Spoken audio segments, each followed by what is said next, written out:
You are looking at Julian's pronunciation guide, where we look at how to pronounce better some of the most mispronounced words in the world, like this other curious word. But how do you say what you're looking for today? Let's learn once and for all how to pronounce those two names, generally, very commonly from French.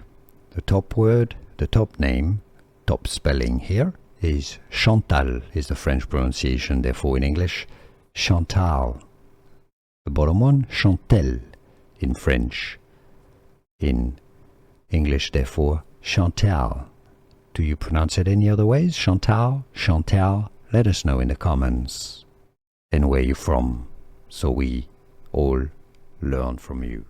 Here are more videos on how to pronounce more confusing words and names too many mispronounced. Like this video if you found it useful. I appreciate your support. I'll see you soon and thanks for watching.